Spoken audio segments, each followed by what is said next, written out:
Hi everybody, so for the next part of our assignment, once you have your grid drawing finished, we need to transfer this image that you drew on your grid paper onto a regular sheet of paper without a grid, and that's what we're going to color with charcoal.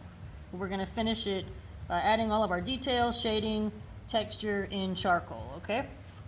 So, two ways that you can do that. You can use your layout pencil, or maybe your 2B pencil, and shade, basically use the side of it. Your layout pencil works really well for this. Shade all over the back. You would have to shade the whole back of your page, all of your page. I'm not going to do that because, well, it would take a really long time, but I'm going to show you how it will work. So you would shade the whole back side of your drawing, your grid drawing, okay?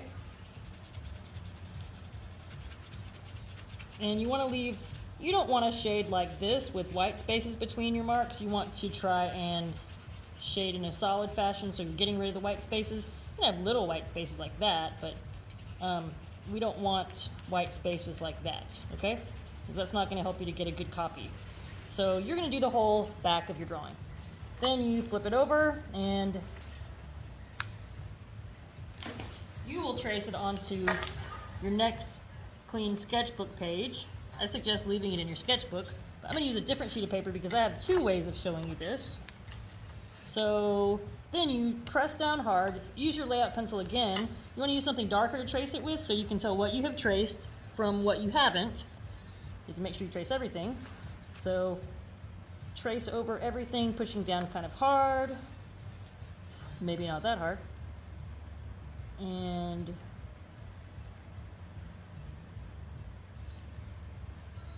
if you have added light shading to your grid drawing, then you don't need to trace the shading, you just need to trace the shape of your shading. Hope that makes sense. That's one reason we don't want to shade our contour drawings, because that can be confusing. But if you did, trace the shape of your shaded area, not your shading. Okay, so then your drawing begins to be transferred onto your new sheet of paper, okay? And that's one way. So another way is to attach your drawing to a window at your house during the daytime. Like, use tape and tape the top of your drawing to the window. I'll show you an example. So before we attach this to our window to trace, kind of making a natural light box using the window, before we do that, you will need to trace over your whole drawing and make it darker so that we can more easily see it through your drawing paper if we attach it to the window. I'm not going to trace over all of it, I'm just going to trace over a small part of it so you can see the effect. You would need to trace over all of your drawing. We are not tracing the grid or the numbers and letters onto your new paper. So you're tracing only your drawing, only lines and shapes of your drawing. You're not tracing your numbers, letters, or the grid. Please don't do that. The whole point of tracing onto a new sheet of paper is to get rid of the grid, okay? So trace over all your lines and shapes with your layout pencil or your number 2 drawing pencil. And then, getting a little off my lines here. Okay, after you do this, let me show you what to do at the window. All right, so I have my drawing taped to a window. This will work better if your window is actually directly, a portal to outside. My window is going through the hallway of our school, but I'm getting light from the other window. And the sun's beginning to go down, so I better hurry. So tape it just at the top, so your drawing is facing you. Make sure you've traced over everything to make it darker. Then you're going to put your new sheet of paper on top, and you should be able to see my drawing through my paper. Hope that you can see that. I can see it, so let me show you by tracing it.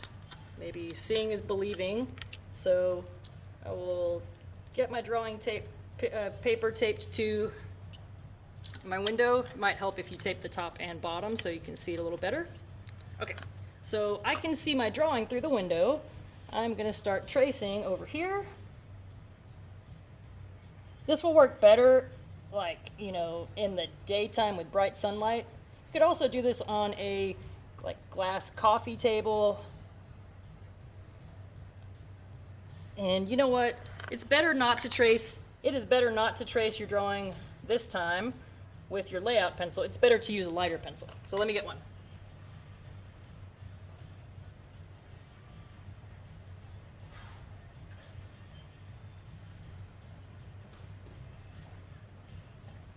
So we don't want our final drawing to show up super, super dark on our final copy because we're going to be adding charcoal to this and we want to do that a little differently.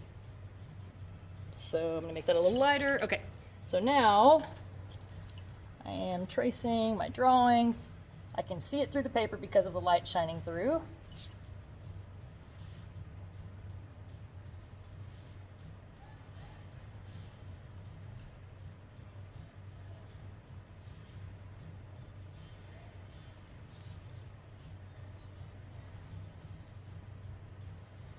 Okay, and there's some more stuff here I need to trace.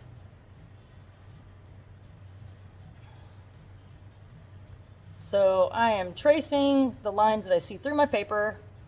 I think I missed one right there. Get that real quick. Okay. All right, so you will start to see your drawing on your new sheet of paper, on the front of your new sheet of paper. And after this step, you're going to kind of look at your photograph and decide which parts of your drawing you want to make darker, medium, or light value. Basically, look at your photo, and wherever your photo has really dark, really light, or medium values in it, you're going to make your charcoal drawing have those same values, okay?